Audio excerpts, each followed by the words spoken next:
as far as the Digvijay versus Tharoor contest is concerned now for Congress's top job. Here's one.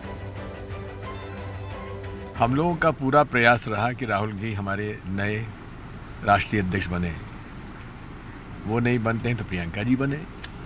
लेकिन जब परिवार ने बिल्कुल तय कर लिया कि बिल्कुल हम किसी हालत में नहीं लड़ेंगे चुनाव, तो फिर फील्ड खुली है, जिसको लड़ना है लड़े। वो मैं जान सकता हूँ, क्योंकि पूरे देश में मैसेज चला गया जैसे मैं मुख्यमंत्री बना जाना चाहता हूँ, इसलिए सब कुछ हो रहा है। मैंने सोनिया जी से भी सॉरी फील किया है, माफी मांगी है, क्योंकि कल परसों की जो घटना हुई है और मेरी मॉरल रेस्पॉन्सिबिलिटी थी कि वो प्रस्ताव पार होता, तो मैंने तय किया है अब मैं इस माहौल के अंदर चुनाव नहीं लड़ूंगा।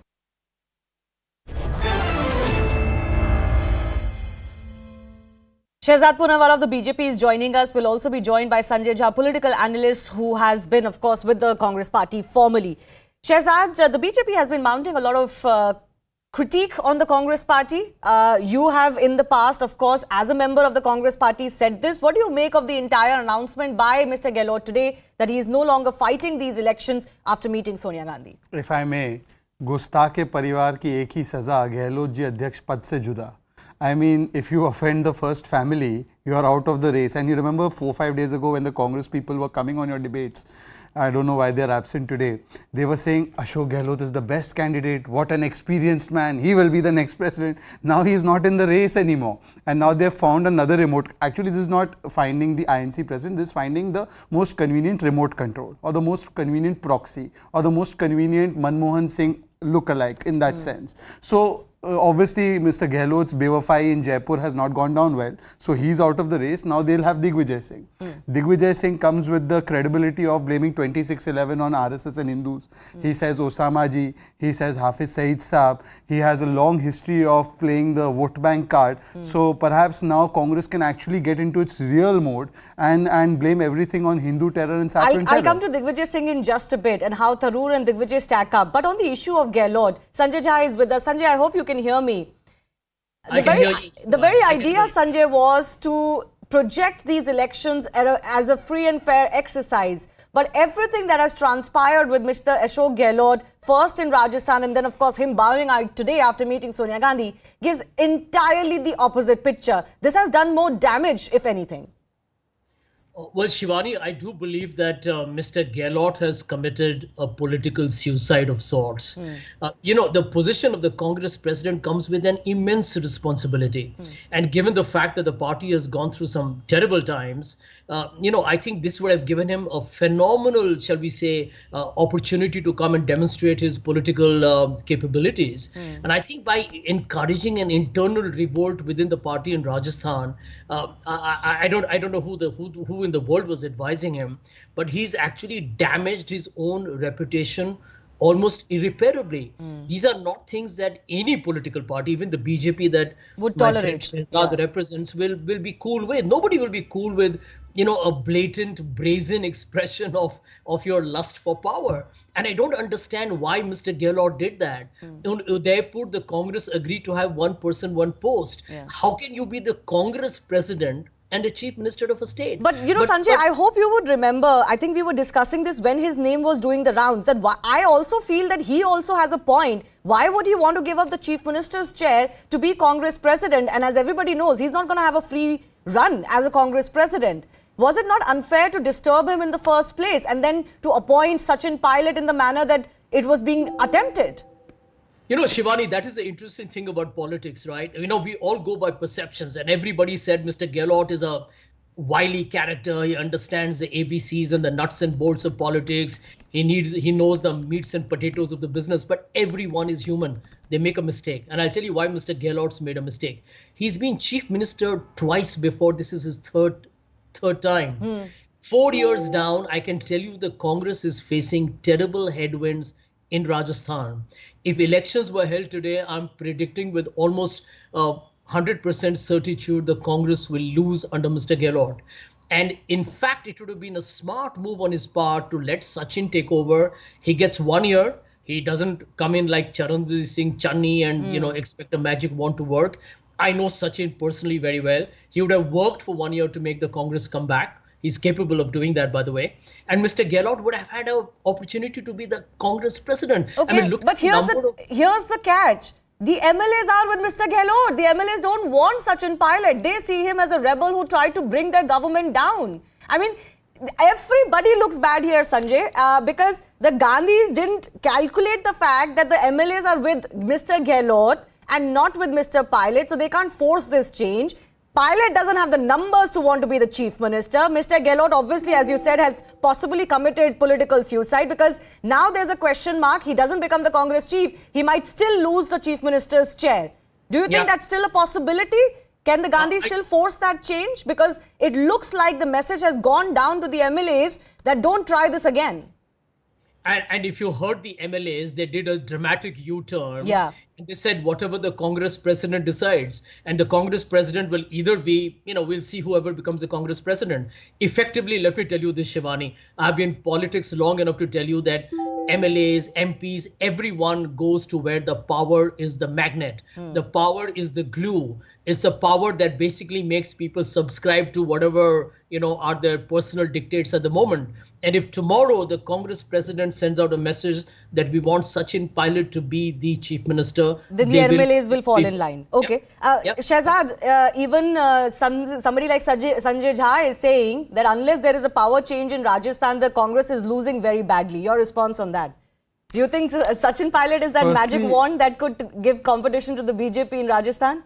No, I've always been fond of the optimism that Sanjay Jha brings to the table, and I always say whether his status or whether is it his logic that's suspended. But anyways, that's another debate. Let me address a couple of points. First of all, look at the hypocrisy of who's guiding Ashok Gehlot on one person, one post. Rahul Gandhi, whose father did not have one person, one post, whose mother did not have one person, one post. She was the chairperson of the NAC and the Congress president, whose grandmother did not have one person, one post in Indira Gandhi, and whose great-grandfather also did not have one person, one post, is advising others of one person, one post. That is not brazen lust for power. What we should be focusing on is two things. One, the credibility of this so-called process which many in the ecosystem were trying to project upon everybody as some sort of an election. This is nothing but a fixed match. Even North Korea would be embarrassed to call this an election. Okay. First you have to go seek permission, then you're given permission, then you find out that the person who's been permitted is not very trustworthy, so you find another candidate. And Mr. Chidambaram has gone on record to say that whoever is the president, the preeminent positions of the Gandhis. Secondly, what is the credibility of this parivar? Whatever little credibility it had amongst the Darbaris is also evaporated.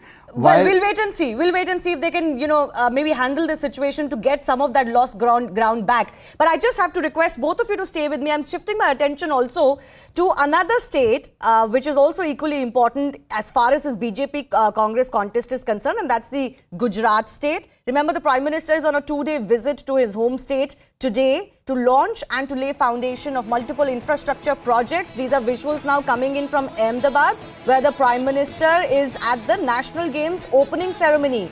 His first stop today, though, was Surat, where he held a 2.5-kilometer roadshow and launched projects worth 3,400 crore rupees, including the phase 1 of the Diamond Research and Mercantile or Dream City. His next stop was Bhavnagar, where the PM laid the foundation stone for the world's first CNG terminal and a brownfield port, besides other projects for Amreli and Botad district. These are the 36th National Games opening ceremony, which are happening and in Gujarat for the very first time. Even as we stay on those visuals, let me just quickly bring in our guest too. Now, here's the catch for the Congress party, Sanjay. They've got to win elections, and everything that is going on with the Bharat Jodo Yatra, not even touching Gujarat, with what is happening in Rajasthan, one of the two states that they're actually in power in on their own. The problem that is emerging is that it doesn't look that the Congress is equipped to deal with the challenges ahead. You're talking about Rajasthan. What about Gujarat? Well, Shivani, let me tell you that the Congress has been out of power since 1995 in Gujarat, and that's absolutely unforgivable. It's unpardonable, unforgivable.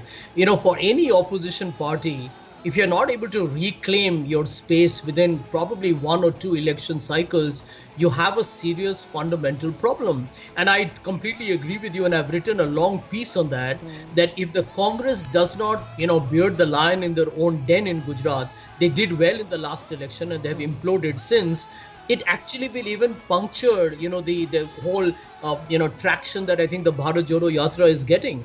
Ultimately, in politics, you got to win elections to, propagate your ideology and motivate your cadres. And I do think, in complete agreement with you here, that Himachal, Gujarat cannot be ignored. Yeah. I mean, essentially in politics, you got to multitask all the time. You can't say that we're doing one thing and the other things have to be in cold storage. Yeah. So I do hope that the Congress is working on multiple fronts. The feedback I'm getting from the people I know is that it's a battle in Gujarat.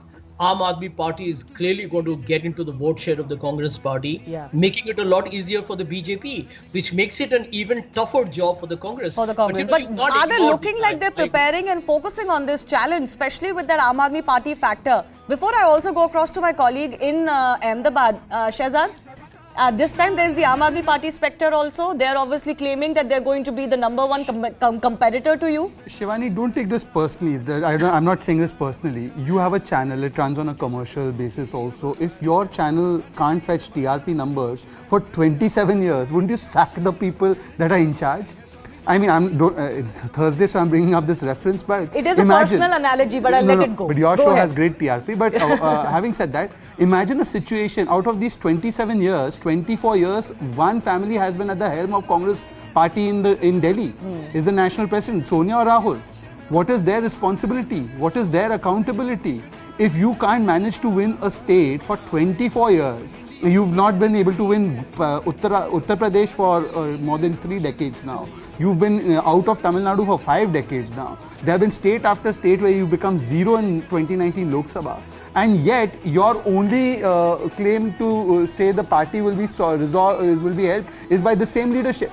So, the problem is deeper for the answer my question. What do you make of the contest that both the Congress and the Aam Aadmi Party will give you this time in Gujarat? No, look, the Congress and the Aam Aadmi Party at the bare essentials represent the same value system. So it's one replacing the other. In Punjab, Congress was replaced by Aam Aadmi Party. In Delhi, the Congress was replaced by Aam Aadmi Party. It makes your job easier, right? In Gujarat? No, because I'll tell you why. In Gujarat, Aam Aadmi Party is contesting a tough battle against Nota.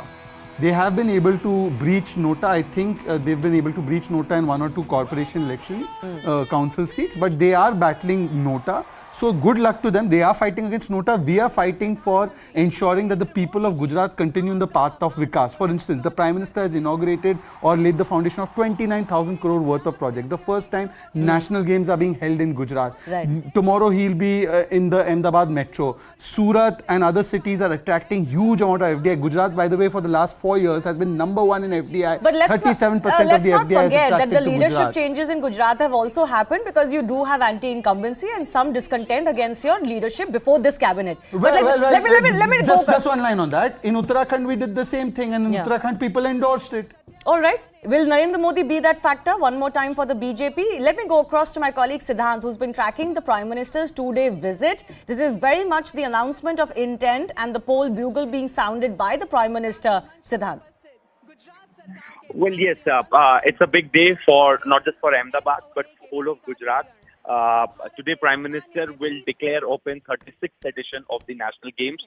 So more than 7,000 athletes will be taking part in National Games, and it is going to go for almost 16 days. Neeraj Chopra, PV Sindhu, all these athletes are going to be present today at the time of the inauguration, at the time of the declaration of the National Games open. This will also be followed by games happening in several other districts of Gujarat, which include Surat, Bhavnagar, Ahmedabad, Gandhinagar, Rajkot, Vadodara. And so these are the arrangements that are being made for 36th edition of the National Games. This is the 4th event of Prime Minister in Gujarat. After this, Prime Minister is going to attend the Garba Dandiya celebrations in Ahmedabad. He is also going to offer puja to Ma Jagdamba. In 2019, he did pay visit to this place, and now again he is coming, especially when state is going to polls in next 1 month, and Prime Minister is going to do a puja aarti at a ground in Ahmedabad. Siddhant, we'll keep coming back to you for more. Thanks a lot. We're expecting, of course, Prime Minister Narendra Modi to be speaking. Now, he has, of course, over the last 8 years, done enormous work as far as the promotion of Indian sports is concerned, and especially sports other than cricket, which needs no promotion in India, and Olympic sports, Paralympics. But on the question of Gujarat elections, I want to go across to Sanjay Jha one more time. Sanjay, where is that signal that the Congress, even the Aam Aadmi Party, can give any takkar to Narendra Modi and his connect in Gujarat? Where is that sign, if at all?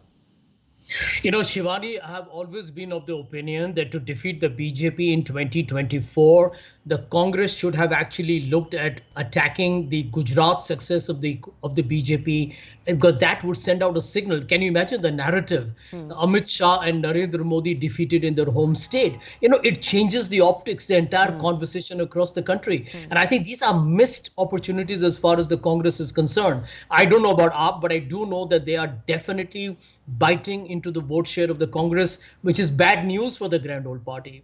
But the truth is, I agree with you that, you know, while the Bharat Jodo Yatra is a great initiative and I wish it outstanding success, it has to dovetail into the Gujarat election story and the Himachal story. You know, ultimately, everything in politics that you do must have some kind of a political consequence or an electoral gain. It can't be that you're doing something on an ideological plane, but it is so abstract that it is politically relevant. No, it has to have tangible deliverables, right? And you were telling me the other day that, you know, Rahul Gandhi is better suited to me being that face of the Yatra for the Congress party, take its message across, but possibly not as the organizational head. Now, here I come back to the Congress president post, Sanjay. Even the next president, one among Tharoor or Digvijay, if there are no more surprises, are they going to get the leeway to make the changes that the Congress party needs to make? Well, you know, Shivani, the truth is that the Congress does face, even as we talk, a serious internal existential crisis, which manifests itself externally when you actually don't get good results in elections. And if you don't bite the bullet, you know, when the writing is on the wall, you have a choice.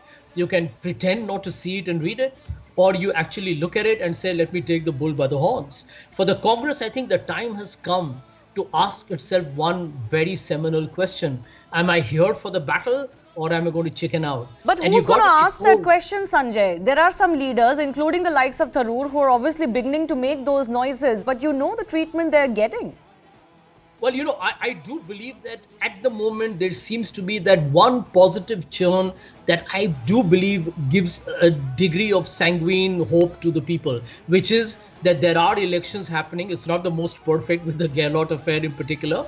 But I think also the fact that at the end of the day, the Bharat Jodo Yatra is on its tracks, and hopefully it actually carries a greater momentum as it goes forward. The Congress needs to understand that in politics, you need to be building a narrative. You need to create the agenda. The one who creates the agenda wins the election. It's as simple as that. Yes. No, but on that, before I focus back onto the games, Shahzad made a very interesting point about, look at your presidential candidates right now, Sanjay.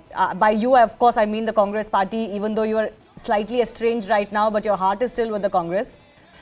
There's Digvijay Singh, who was releasing a book blaming the RSS of being behind the Mumbai attacks and propagating that theory. There's Mr. Shashi Tharoor, who's very suave and sophisticated, but coined the term of Hindu Pakistan for India.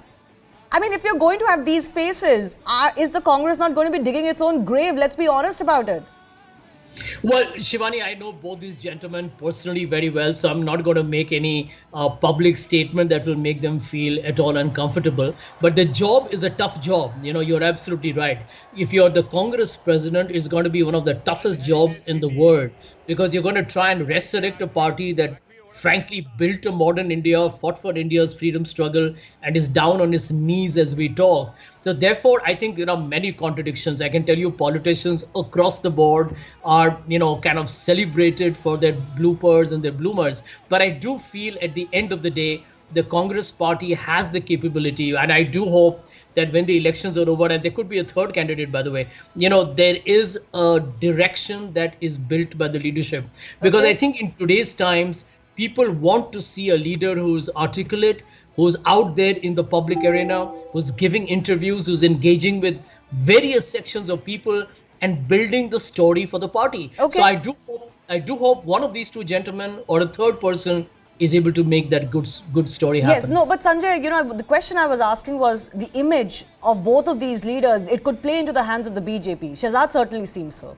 The Congress today is reduced to a party that represents only one vote bank. There's the Gujarat, since you are on Gujarat, their Gujarat state president is on record to say that what Manmohan Singh had said, that the first right of resources belongs to one community, is absolutely correct. And there is no reason to believe that Rahul and Sonia think any different from what Digvijay has uttered. Because Rahul Gandhi had told the American diplomat once that Lashkar-e-Taiba is hardly dangerous, it is the Hindu groups that are more dangerous. These are statements made by Rahul Gandhi in a speech on Mehengai. He went and said that Hindutva is like ISIS and Boko Haram killing minorities. Sonia Gandhi's government, or the government that she controlled via the remote control, said that Shri Ram doesn't exist. For 70 years, they blocked the Ram Mandir construction. They opposed the Ram Mandir Bhumi Pujan. All of this is not credit to Mr. Tharoor or Mr. Digvijay Singh. So I am just saying that what is inside will come out outside. The real face will now come out outside. You're going to use this ahead of the Gujarat and Himachal elections. No, we are of course regardless going to, of which one of these gentlemen becomes the next president. You see, in a serious way I want to say, this is the only presidency in any organization in the world which carries lesser power than a peon. Okay. The Congress presidency is the only presidency that if it is not with a Vadra tag or a Nehru Vadra tag, it carries lesser power than a peon. Times change, Shehzad. There are times when the Congress was very powerful, BJP not so much. Times have reversed, times could reverse again. But Sanjay, I have to slip into a very short break. I want to ask you very quickly, who do you think has the upper hand as far as this Tharoor versus Digvijay race is concerned? Very quickly, please. Well, Shivani, honestly, the speculation is that Mr. Digvijay Singh has the backing of the high command, in which case he will be the front runner. But I do feel that both of them are very good people, actually. I know both of them very well. You'd be surprised to know that Digvijay Singh and I started the Congress social media in 2013. And if I'm not mistaken, Shehzad was part of the team at that point of time. Shehzad? So, end of day, I think these are exciting times. And whoever comes up, I think the party definitely needs a non-Gandhi face. And hopefully, they will be more independent as well. Let's wait and see how that plays out, because that will have a major impact in Gujarat elections, where the Prime Minister is currently. Will the new party president become an asset, or could they turn out to be an Achilles heel too, given their backgrounds, is something that the BJP will look forward to utilizing. I have to slip into a very short break. Our guests will stay with us. On the other side, we will focus on the Gujarat elections, where the Prime Minister is, and also, of course, the National Games opening ceremony.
Right, Pallavi Ghosh, so what does this mean? When Ashok Gehlot met Sonia Gandhi earlier this afternoon, came out and said that he's ruling himself out of the Congress president's race, then it seemed like he gets to keep the chief minister's job, which is what he perhaps always wanted to do.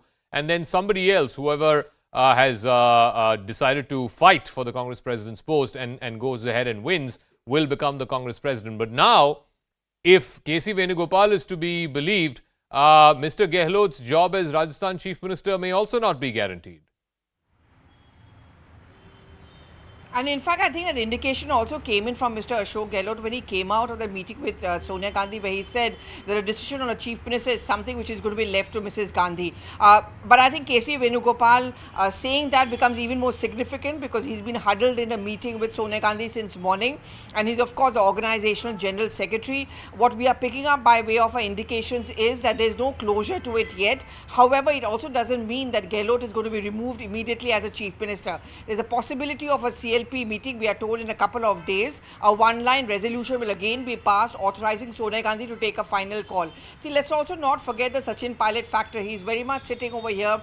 He also has asked for time from Sonia Gandhi. He's likely to meet her today or possibly tomorrow morning. And he's also going to make that point that I have been repeatedly assured that I'll become the chief minister. If not now, then what's the point of making me a lame duck chief minister? These are the nitty-gritties. But also, Zaka, the worry is that Gehlot is no Captain Amrinder Singh who was being deserted by his MLAs. Yeah. Gehlot has a grip over his MLAs. It's not going to be an easy decision really for Sonia Gandhi to take. Well, absolutely. As of last Sunday, when that previous CLP meeting was called for, at least 90 MLAs are supporting Ashok Gehlot. Of course, a lot can change in a week, but we'll leave it at that. We'll see how the story plays out. Pallavi Ghosh, for the moment, many thanks for joining us.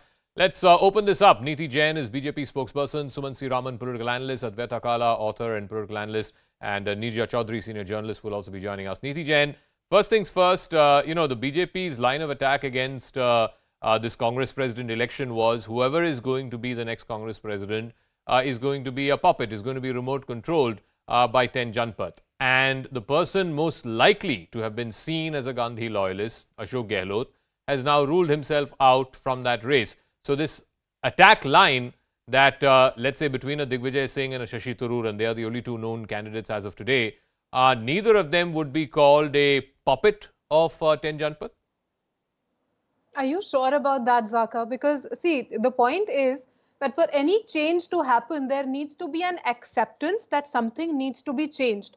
So when Digvijay ji was just talking, he just said, we want Rahul Gandhi to be the president. If that's not possible, let Priyanka Gandhi be the president. If that is also not possible, then I'll consider getting in somewhere.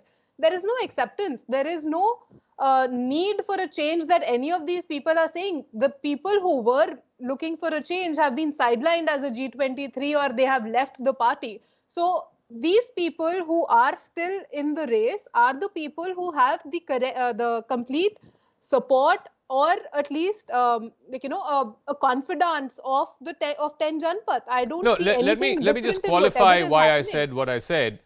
First of all, Mr. Shashi Tharoor was officially part of the G23, so I don't know how much confidence of 10 Janpath he has. And secondly, as far as Mr. Digvijay Singh is concerned, it is true that there was a point of time many years ago where he was very, very close to Rahul Gandhi. The prevailing wisdom as of today is that they'd had a fallout some years ago and things were not the way it used to be. So neither of them is seen, let's say, for want of an example, in the same league in terms of closeness to the powers that be as, let's say, an Ashok Gehlot was. That was a limited point. So, see, again, the point is Ashok Gehlot was directly being referred by 10 Janpath, and that is in itself a reason that 10 Janpath wants somebody who is in complete control of them to be part of that. There is still time for people to file in the nomination. So let's not draw a line today that this is it and these are the two people. Maybe there would be an added addition or somebody else who could come in via the 10 Janpath routes. That could still happen. But the essential point being that need for a change is still not being seen from the state presidents to the cadre to everybody. They still want Rahul Gandhi to come in. Rahul Gandhi for some reason is not interested. So this is an entire party of reluctant politicians anymore. Ashok Gehlot was being coronated, but he's not.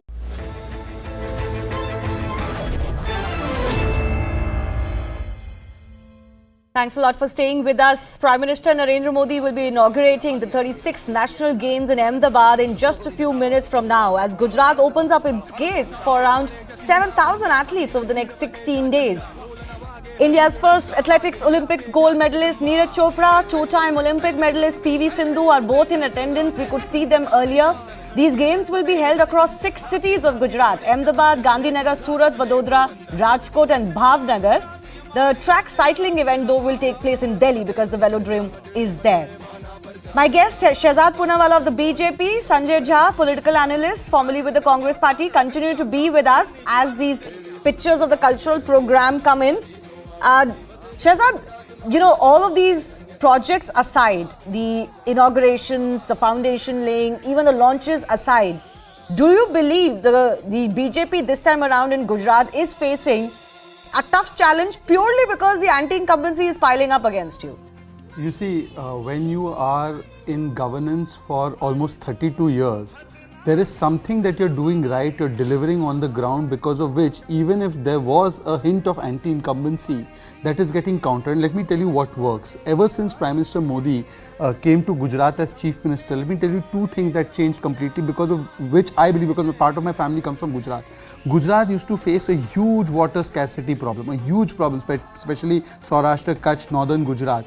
Prime Minister Modi, when he was Chief Minister, he started this work of taking the irrigation and drinking water facility to all those areas. There were just 6,000 check dams. Today there are more than 2 lakh check dams, almost 2 lakh check dams that have been built.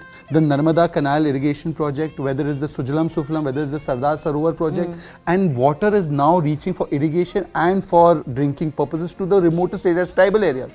This one transformation of Gujarat. Now second, I'll tell you, the development of Gujarat. Today Gujarat for the last 4-5 years has been #1 in FDI. I don't think about last year, but maybe last to last year it was definitely #1. 37% of the FDI was attracted by Gujarat. Why? Because law and order is great in Gujarat. It's lesser than the national average, the crime rate, and development, the GDP growth rate. When Prime Minister Modi was CM, it was well above the national rate. It is also one of the most urbanized states in the country. But what my point is that, you know, people get used to it. They have seen the BJP government now for as many years. Would there be a yearning for change, and is there any alternative to the BJP in Gujarat? Let me take that question. The Gujarati community and Gujarat people never go for a bad deal.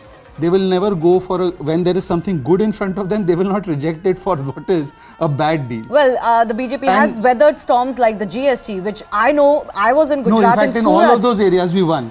Yeah, in Surat I was there, and the traders were very unhappy, and they were facing a lot of problems, but we saw the result that happened post the GST rollout in a trader community like in Gujarat.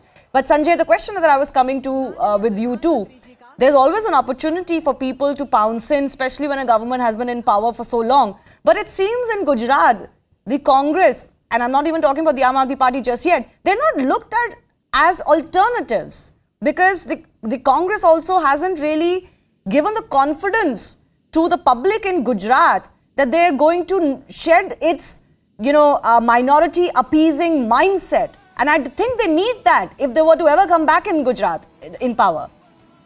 Well, Shivani, if you look at the numbers, they're very telling in a great number of ways. Gujarat has so far been a two-party state. And although the Congress has not won a single state election for over 2 decades, it has always garnered more than 40% vote share. Actually, the difference between the BJP and the Congress may have got a little more in the last election. But Sanjay, just hold your thought. The Prime Minister is inaugurating the 36th National Games.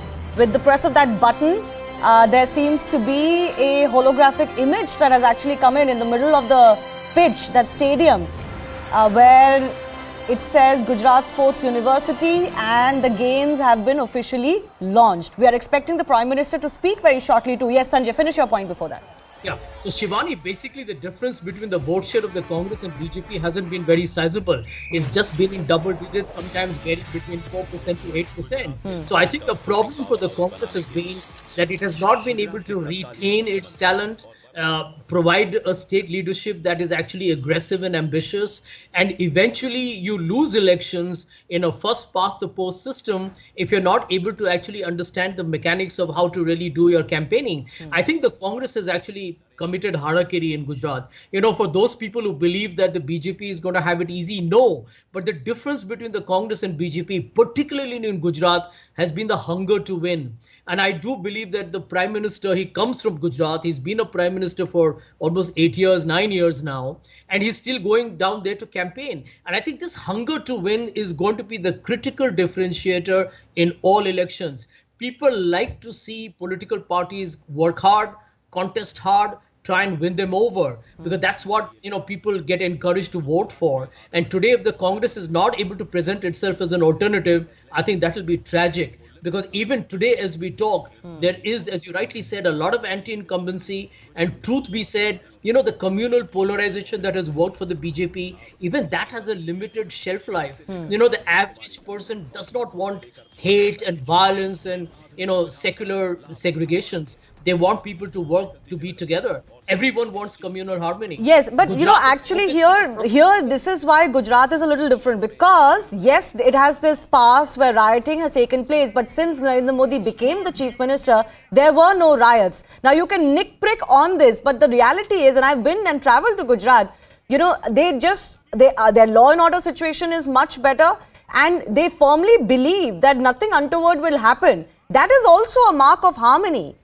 Even if, people may hark back to 2002 and whatever happened at that time, harmony does not just mean that, that we have these skirmishes from time to time and things like that. Gujarat doesn't face that anymore. And that is working for the BJP. If I may add, let Sanjay come in, then you come in, Shehzad. Okay. Yes. Shivani, a short point. I have a lot of friends from Gujarat who live in Mumbai, and some of them are in fact Mr. Modi's supporters. But they were so aghast when, the Bilkis Banu's records were recently released, that they almost said in a collective voice that I think Gujarat must vote against this kind of a, extremely outrageous, moral contravention. And I do believe that there are many things that we don't really see palpably on a day-to-day life, but what people believe within is something that only comes out in the ballot box. Therefore, I think the BJP... Okay, I take your point about the Bilkis Bano case. It did leave a very bad taste in almost everybody's mouth. Yes, Shehzad. Gujarat and Rajasthan share a border. Let's compare the two. The law and order, and especially rapes against women in Rajasthan, #1. In fact, in Gujarat, it's lower than the national crime rate. And therefore, FDI is attracted in a state where law and order is better. What does the FDI Rajasthan gets and what is the FDI Gujarat gets? What is the growth rate of Rajasthan? What is the growth rate of... But the expectations in Gujarat are higher than what is in Rajasthan. Just let me add one more key indicator. Gujarat's unemployment rate currently, as per the CMI data, I don't give it any credibility, but because these people like to use it, it's 2.5%, and in Rajasthan it's 31%. So, they should create a model in Rajasthan. What the model in Rajasthan is political instability. And Gujarat has seen a track of Vikas. And this is not Chunav Yatra, this is Prime Minister Modi's Judav Yatra. He's celebrating Navratri, the entire country is celebrating Navratri, and whether we win or lose elections, हमारा जुड़ाव कभी खत्म नहीं होता किसी भी राज्य से, किसी भी लोग से, जनता से. Well, let's see what he says as he sets up the pitch for Gujarat elections for the BJP. He is a star campaigner, and obviously his connect with Gujarat, his home state, cannot be neglected, even if he's been in Delhi for 9 years now. Let's listen.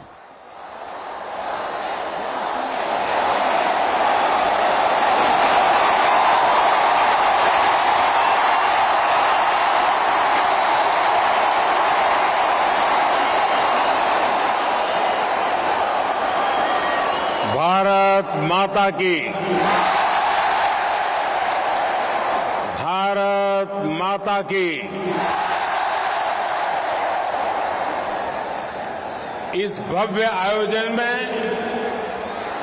हमारे साथ उपस्थित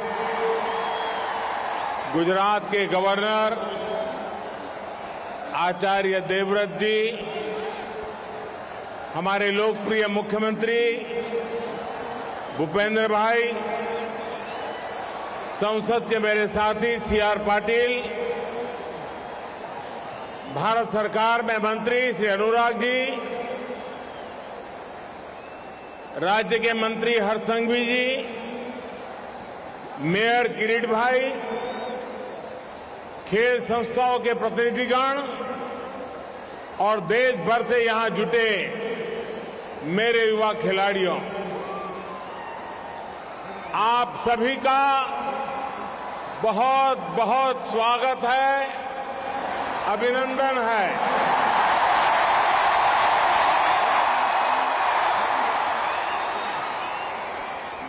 ये दृश्य, ये तस्वीर, ये माहौल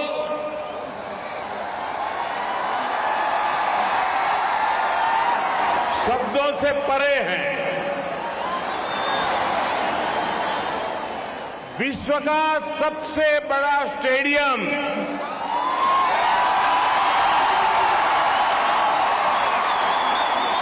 विश्व का इतना युवा देश और देश का सबसे बड़ा खेल उत्सव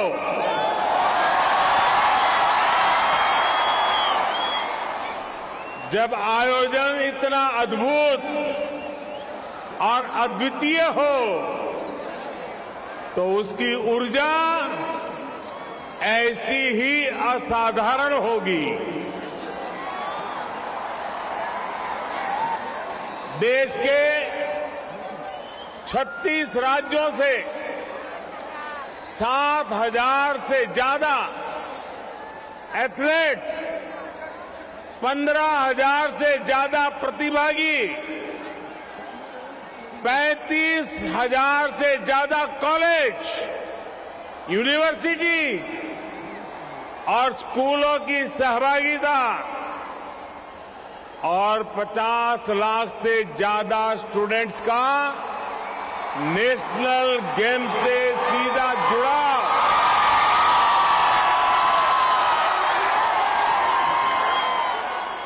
ये अद्भुत है, ये अभूतपूर्व है। नेशनल गेम्स का एंथम जुड़ेगा इंडिया, जीतेगा इंडिया। मैं कहूंगा जुड़ेगा इंडिया, आप बोलिए जीतेगा इंडिया। जुड़ेगा इंडिया, जुड़ेगा इंडिया, जुड़ेगा इंडिया। ये शब्द, ये भाव आज आसमान में गूंज रहा है। आपका उत्साह आज आपके चेहरों पर चमक रहा है। ये चमक आगाज है खेल की दुनिया के आने वाले सुनहरे भविष्य के लिए। नेशनल गेम्स का ये प्लेटफॉर्म आप सभी के लिए एक नया लॉन्चिंग पैड का काम करेगा। मैं इन खेलों में शामिल हो रहे सभी खिलाड़ियों को मेरी तरफ से बहुत बहुत शुभकामनाएं देता हूं।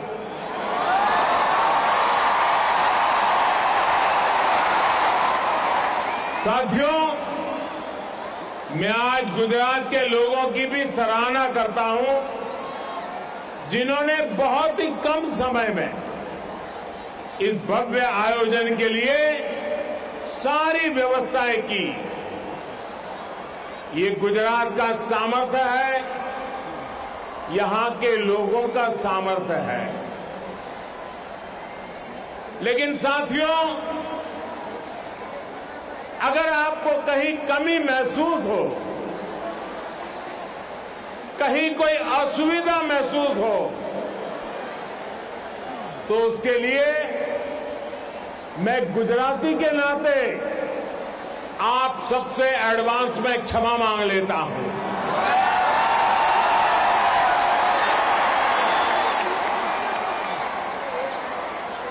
कल अहमदाबाद में जिस तरह का शानदार भव्य ड्रोन शो हुआ, वो देखकर तो हर कोई अचंभित है, गर्व से भरा है।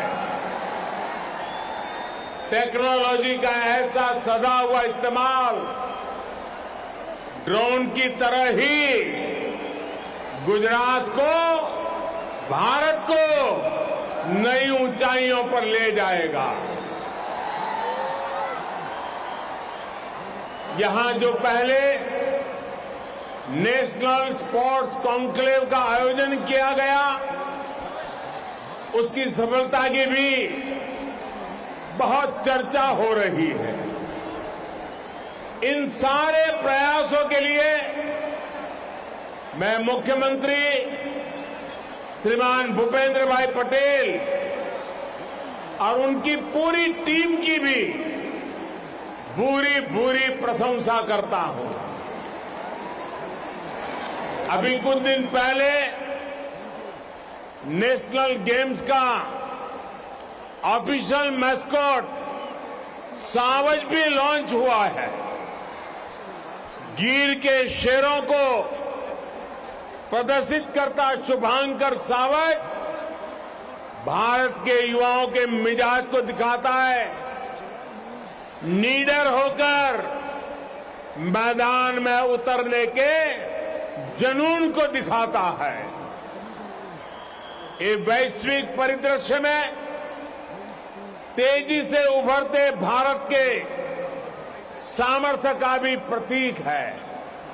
साथियों, आज आप यहां जिस स्टेडियम में, जिस स्पोर्ट्स कॉम्प्लेक्स में मौजूद है, इसकी विशालता और आधुनिकता भी एक अलग प्रेरणा का कारण है।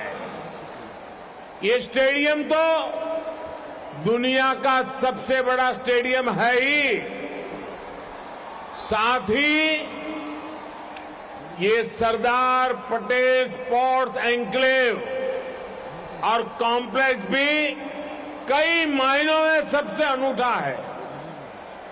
आमतौर पर ऐसे स्पोर्ट्स कॉम्प्लेक्स एक या दो या तीन खेलों पर ही केंद्रित होकर रह जाते हैं, लेकिन सरदार पटेल स्पोर्ट्स कॉम्प्लेक्स में football, hockey, basketball, kabaddi, boxing और लॉन टेनिस जैसे अनेकों खेलों की सुविधा एक साथ उपलब्ध है।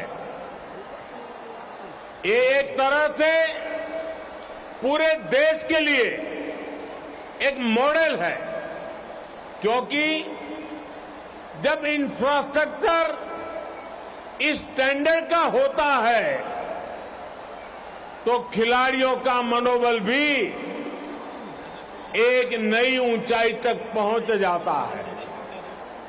मुझे विश्वास है हमारे सभी खिलाड़ी इस कॉम्प्लेक्स के अपने अनुभवों को जरूर एंजॉय करेंगे। मेरे नौजवान साथियों, सौभाग्य से इस समय नवरात्रि का पावन अवसर भी चल रहा है।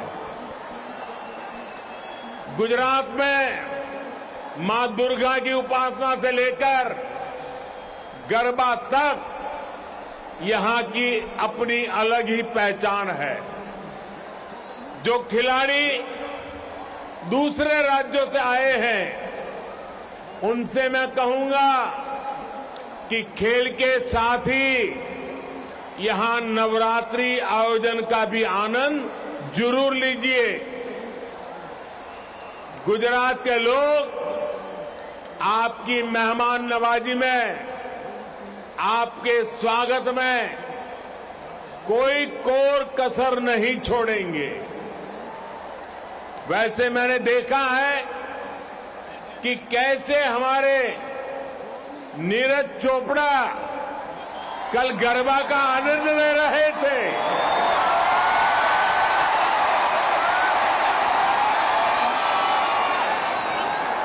उत्सव की यही खुशी हम भारतीयों को जोड़ती है, एक दूसरे का साथ देने के लिए प्रेरित करती है। मैं इस अवसर पर आप सभी को, सभी गुजरात वासियों और देशवासियों को एक बार फिर नवरात्रि की बधाई देता हूं।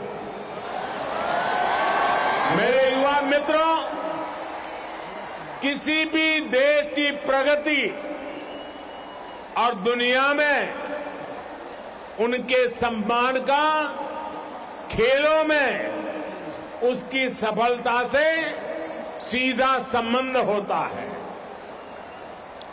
राष्ट्र को नेतृत्व देश का युवा देता है और खेल, स्पोर्ट्स उस युवा की ऊर्जा का उसके जीवन निर्माण का प्रमुख स्रोत होता है। आज भी आप देखेंगे दुनिया में जो देश विकास और अर्थव्यवस्था में टॉप पर है, उनमें से ज्यादातर मेडल लिस्ट में भी टॉप पर होते हैं। इसलिए खेल के मैदान में खिलाड़ियों की जीत, उनका दमदार प्रदर्शन अन्य क्षेत्रों में देश की जीत का भी रास्ता बनाता है। स्पोर्ट्स की सॉफ्ट पावर देश की पहचान को, देश की छवि को कई गुना ज्यादा बेहतर बना देती है। साथियों, मैं स्पोर्ट्स के साथियों को अक्सर कहता हूं, सक्सेस स्टार्ट्स विथ एक्शन। यानी आपने जिस क्षण शुरुआत कर दी, उसी क्षण सफलता की शुरुआत भी हो गई।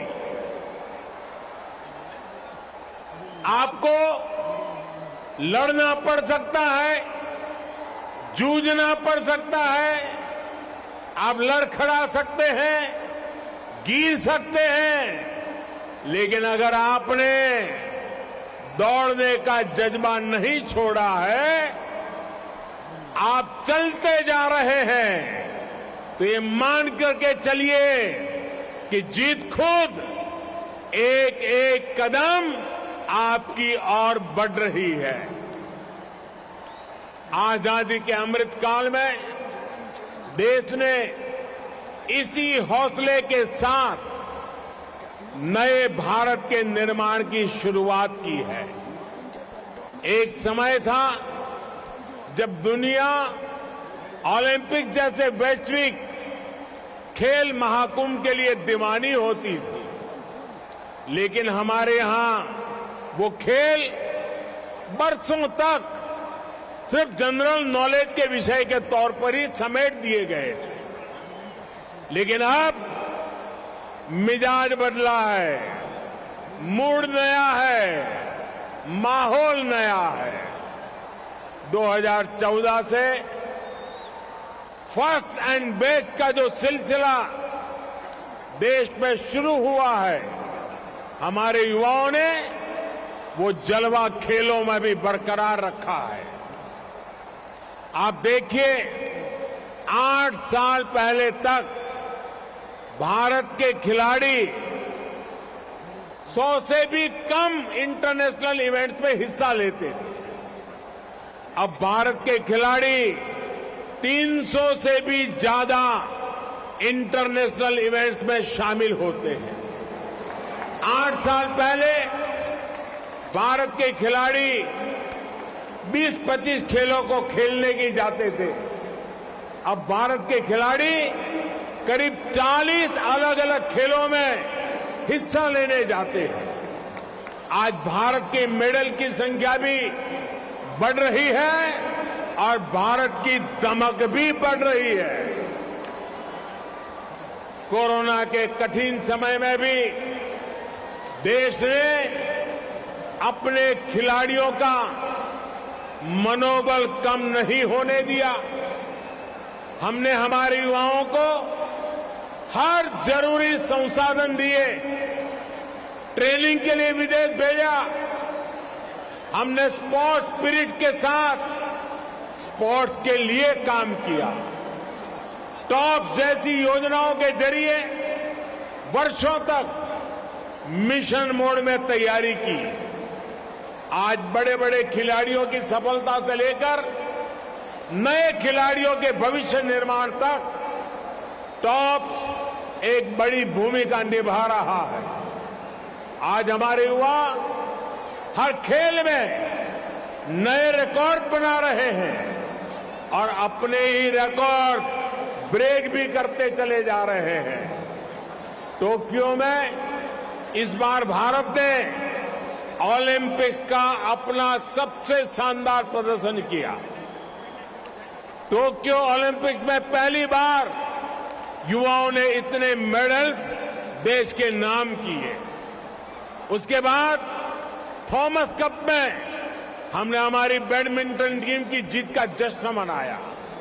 युगांडा में पैरा बैडमिंटन टीम ने भी 47 मेडल जीतकर देश की शान बढ़ाई। इस सफलता का सबसे ताकतवर पक्ष ये है कि इसमें हमारी बेटियां भी बराबरी से भागीदार है। हमारी बेटियां आज सबसे आगे तिरंगे की शान बढ़ा रही है। साथियों, खेल की दुनिया में ये सामर्थ्य दिखाने की क्षमता देश में पहले भी थी। ये विजय अभियान पहले भी शुरू हो सकता था, लेकिन खेलों में जो प्रोफेशनलिज्म होना चाहिए था उसकी जगह परिवारवाद और भ्रष्टाचार ने ले रखी थी। हमने सिस्टम की सफाई भी की और युवाओं में उनके सपनों के लिए भरोसा भी जगाया। देश अब केवल योजनाएं नहीं बनाता, बल्कि अपने युवाओं के साथ कदम से कदम मिलाकर आगे बढ़ता है। इसलिए आज फिट इंडिया और खेलो इंडिया जैसे प्रयास एक जन आंदोलन बन गए। इसलिए आज खिलाड़ियों को ज्यादा से ज्यादा संसाधन भी दिए जा रहे हैं और ज्यादा से ज्यादा अवसर भी मिल रहे हैं। पिछले 8 वर्ष में देश का खेल बजट करीब 70% बढ़ा है। आज देश में स्पोर्ट्स यूनिवर्सिटीज बन रही है। कोने कोने में आधुनिक स्पोर्ट्स इंफ्रास्ट्रक्चर तैयार किया जा रहा है। इतना ही नहीं, रिटायर होने के बाद भी खिलाड़ियों को कोई तकलीफ न हो, इसके लिए भी प्रयास किया जा रहा है। रिटायर होने वाले खिलाड़ियों के अनुभवों का लाभ नई पीढ़ी को मिल सके, इस दिशा में भी काम हो रहा है। साथियों, स्पोर्ट्स, खेल हजारों वर्षों से भारत की सभ्यता और संस्कृति का हिस्सा रहा है। खेल हमारी विरासत और विकास यात्रा का जरिया रहे हैं। आजादी के अमृत काल में देश अपनी विरासत पर गर्व के साथ इस परंपरा को पुनर्जीवित कर रहा है। अब देश के प्रयास और उत्साह केवल एक खेल तक सीमित नहीं है, बल्कि कलारीपट्टू और योगासन जैसे भारतीय खेलों को भी महत्व मिल रहा है। मुझे खुशी है कि इन खेलों को नेशनल गेम्स जैसे बड़े आयोजनों में शामिल किया गया है। जो खिलाड़ी इन खेलों का प्रतिनिधित्व यहां कर रहे हैं, उन्हें मैं एक बात विशेष तौर पर कहना चाहता हूं। आप एक और हजारों वर्ष पुरानी परंपरा को आगे बढ़ा रहे हैं, तो साथ ही खेल जगत के भविष्य को नेतृत्व भी दे रहे हैं। आने वाले समय में जब इन खेलों को वैश्विक मान्यता मिलेगी, तो इन क्षेत्रों में आपका नाम लीजेंड्स के रूप में लिया जाएगा। साथियों, आखिरी में आप सभी खिलाड़ियों को मैं एक मंत्र और देना चाहता हूं। अगर आपको कंपटीशन जीतना है तो आपको कमिटमेंट और कंटिन्यूटी को जीना सीखना होगा। खेलों में हार जीत को कभी भी हमें आखिरी नहीं मानना चाहिए। ये स्पोर्ट्स स्पिरिट आपके जीवन का हिस्सा होना चाहिए।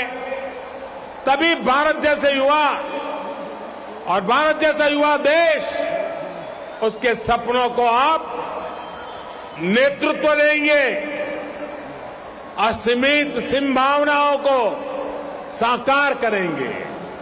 और आपको याद रखना है, जहां गति होती है वहीं पर प्रगति होती है। इसलिए इस गति को आपको मैदान से बाहर भी बनाकर रखना है। ये गति आपके जीवन का मिशन होना चाहिए। मुझे विश्वास है नेशनल गेम्स में आपकी जीत देश को जश्न का मौका भी देगी और भविष्य के लिए एक नया विश्वास भी जगाएगी। इसी विश्वास के साथ ये 36वें राष्ट्रीय खेलों के शुभारंभ का आह्वान करता हूं।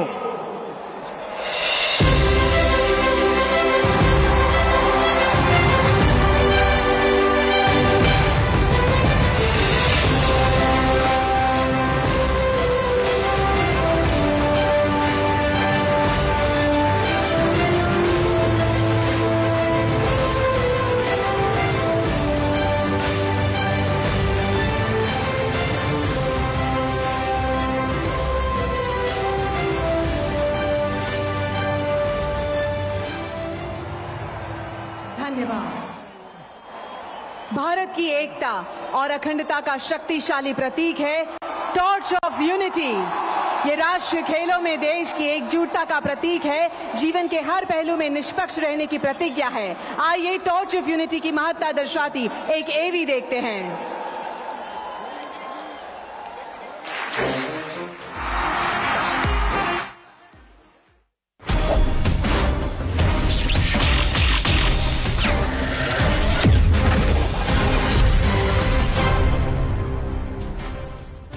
Namaste and welcome to this edition of The Right Stand. And as we say, Jai Hind, it is the 36th National Games. Ladies and gentlemen, make sport a way of your life, a part of your life. And let's just hope very soon in the near future, we as Bharat play host to the world as we host the Olympics.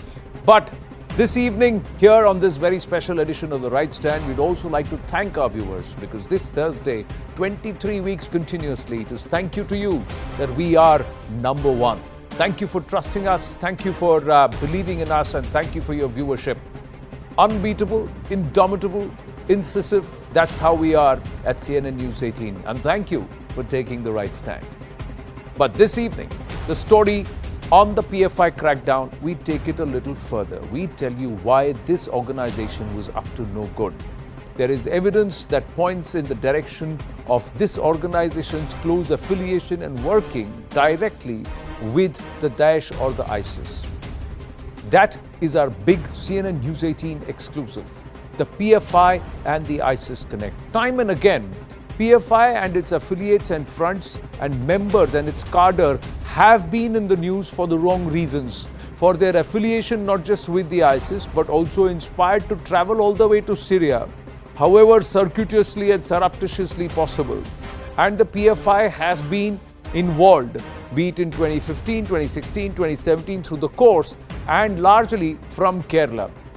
Earlier this evening on The Nation at 5, we put out information that's been shared through sources within the NIA, and Arunima had brought us 2 or 3 cases from Kerala itself, where these people, all of them, the cadre, were inspired by the ISIS and working in the PFI, and somewhere it was all mixed up. Now on to our mega CNN News 18 exclusive, courtesy our investigations editor Manoj Gupta.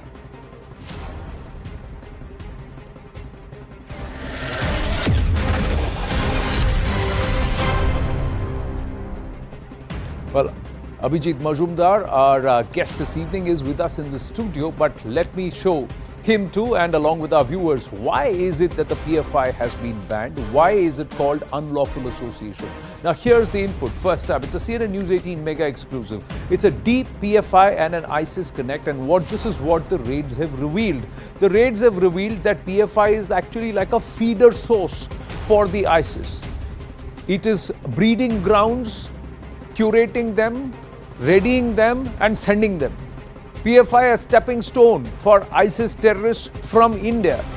Now the information that we have accessed from top government sources point to the fact that 21 of India origin Daesh terrorists, ISIS terrorists had direct links with the PFI. Fourth point, recovered in raids, ISIS linked literature, A. B. ISIS training booklets, C. Explosive making manuals. This has been revealed.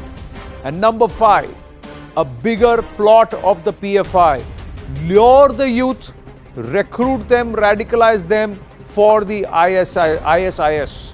And in fact, if you remember, there were huge furor that they were targeting girls from the Christian community and from the Hindu community, radicalizing